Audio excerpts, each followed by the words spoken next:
Hi friends, green আর্থে আপনাদের স্বাগত। আজ চলে এসেছি বাজার থেকে পেঁয়াজের খোসা, রসুনের খোসা এইসব নিয়ে, যেগুলো আমি ভেজিটেবল গার্ডেনে ব্যবহার করি। প্রথম যখন ক্যারেট ভরেছিলাম, এখানে আমার কিচেন ওয়েস্ট আর কলা গাছের যে গুলো হয় ওগুলো কেটে দিয়েছিলাম, তো অনেকটা মাটি নেমে গেছে। আর গাছটি প্রায় 1 সপ্তাহ হয়ে গেছে, এখনো কোনো খাবার প্রয়োগ করিনি। তো আজকের আমি ড্রাই হিসাবে এগুলো দেব।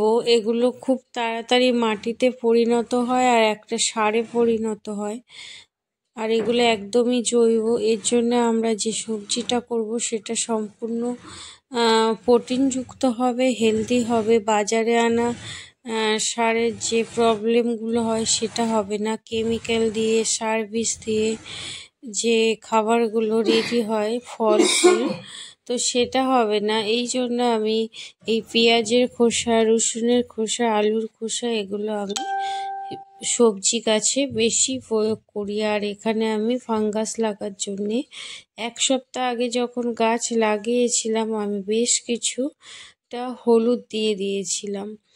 আপনারা চাইলে ফাঙ্গিসাইডও ইউজ করতে পারেন, কিন্তু আমি করি না, কারণ একদমই জৈব পদ্ধতিতে আমি সবজি চাষ করার চেষ্টা করছি।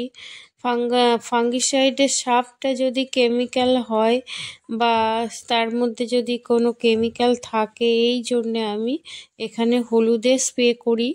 1 সপ্তাহে একবার বা 15 দিনে একবার আপনারা হলুদ গুলে আর সেই জলটা যদি গাছের মধ্যে দিয়ে দেন, স্নান করিয়ে, দেখবেন পোকা মাকড় কীটনাশক কোনো কিছুরই আর আক্রমণ হবে না। এবার এগুলো দেওয়ার পরে বেশ কিছুটা মাটি দিয়েছি, আর এখানে নিয়ে নিয়েছি চাল আর ডাল ধোয়া জল। এটা আমি দুপুরে ধুয়েছিলাম, সেই জলটা এনেছি। আপনারা এগুলো স্টোরেজ করে এমনি সময় যে জল দেন গাছে সে সময়ও ব্যবহার করতে পারেন। আর নিয়ে নিয়েছি এই ছোট্ট একটি মগের, এখানে 200 গ্রামের মতো জল আছে। 1 মগের জল নিয়েছি সরিষার খোল ভেজানো জল, আর খোলটা আমি ভিজিয়েছি 1 সপ্তাহেরও বেশি। সম্পূর্ণটা মিক্সড করার পরে আমি এখানে টমেটো গাছে দেব। এখানে আমি লিকুইড খাবারটা এই জন্যে দিলাম, এই লিকুইড খাবারটা খুব তাড়াতাড়ি গাছের গ্রোথে সাহায্য করবে। আর আমি যে ড্রাইগুলো দিলাম, পেঁয়াজের খোসা, রসুনের খোসা, আলুর খোসা, এগুলো ধীরে ধীরে ডিকম্পোস্ট হতে থাকবে আর গাছ হেলদি খাবার নিতে থাকবে। কিন্তু এই মুহূর্তের জন্যে আমি এখনই এই লিকুইড খাবারটা দিলাম। এবার শীতের টাইমে আপনারা কিন্তু একটু খেয়াল রাখবেন, সব সময় জল দেবেন না। এইগুলো কিন্তু অনেকটাই পচনশীল হবে আর হয়ে একটু কাদা কাদা ভাব হবে, ভেজা থাকবে। তাই জল 4 দিন 5 দিন অন্তরে, বা খুব যদি রৌদ্রের মধ্যে গাছ থাকে তখন বুঝে আপনাদের জল দিতে হবে।